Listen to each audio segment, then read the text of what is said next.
Breakups are tough, but what do you do when your ex sends mixed signals, like pulling away but still watching your IG stories? Today on the Blueprint Live, we're answering Brian's question about navigating anxious attachment and heartbreak with practical advice you can start using right away. Let's get into it. Brian writes in, I'm struggling to make sense of a situation with my ex. We were together almost every day for 5 months, talked about marriage, and even introduced our kids to each other. Recently, she's pulled away, saying she's overwhelmed and not in a place to be with anyone, but she still watches my IG stories and has left her belongings at my place. I've texted her a few times, including wishing her a thoughtful happy birthday, but she's given minimal responses and hasn't contacted me otherwise. She's been through a lot in the past, including being cheated on, and I've discovered I have anxious attachment tendencies. And with that, I say be sure to check out episode 67 of the Blueprint podcast, where I interview Dr. Judy Ho, who wrote the book, The New Rules of Attachment. These anxious tendencies are making this hard for me. I don't know if I should reach out again about her stuff or to let her take the lead. I'm praying and leaning on friends, but the anxiety and sadness are a lot to handle.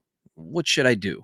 Brian, thank you for sharing this. It's clear how much you care and how deeply the situation is affecting you. I want to acknowledge the pain and confusion that you're feeling. It's tough to navigate these emotions, especially when you're invested so much in the relationship and had hopes for the future. From what you've described, it seems like she's going through a lot emotionally and personally, which may be making it difficult for her to show up in the relationship in the way that you need her to. Sometimes people pull away not because of anything we've done, but because they're not in a place where they can give or receive love fully, and that's not your fault. Here are some things to consider. You can focus on your own healing. It's natural to want answers and some sort of closure, but it's also important to prioritize your emotional well-being. Right now, you're anxiously thinking, I need to fix or change this so that I can get back to a place of homeostasis. You'll begin to make everything your fault because it just feels easier that way. You learned previously that it is the quickest path to get your needs met and get back to a sense of safety and security. Right now is a great time to practice sitting in that uncertainty of your own thoughts, feelings, and emotions while leaning into prayer,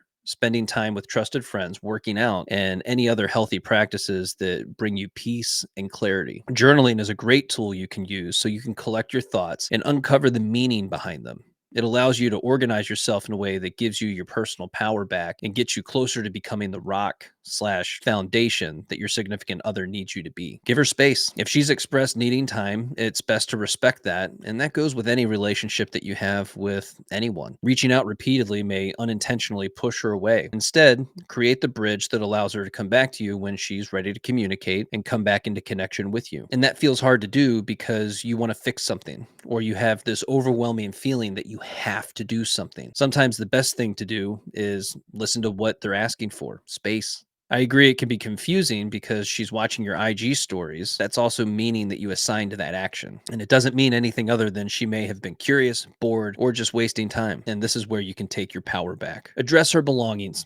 If having her things at your place feels like a constant reminder and it's making it harder for you to move forward, you can send a kind, neutral message like, hey, I hope you're doing well. I just wanted to check in about your things here. Let me know when you'd like to pick them up, or if it's easier, I can arrange to drop them off. This keeps the communication clear and respectful without pressuring her. If it's a greater distance, you can offer to ship those belongings within reason. A small box that costs you 20 bucks is different than half of the apartment with furniture. You can reflect on the relationship.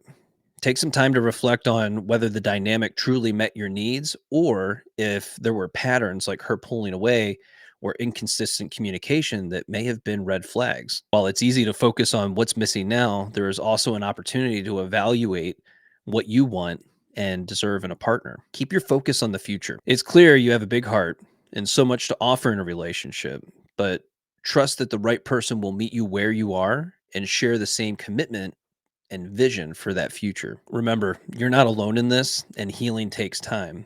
And it's okay to grieve while staying open to growth and new opportunities. You're doing great by seeking clarity and support. Keep the faith, and it'll guide you through this. If you found this video helpful, don't forget to hit the like and subscribe button. Turn on notifications so you don't miss future episodes, and share your thoughts and questions in the comment section.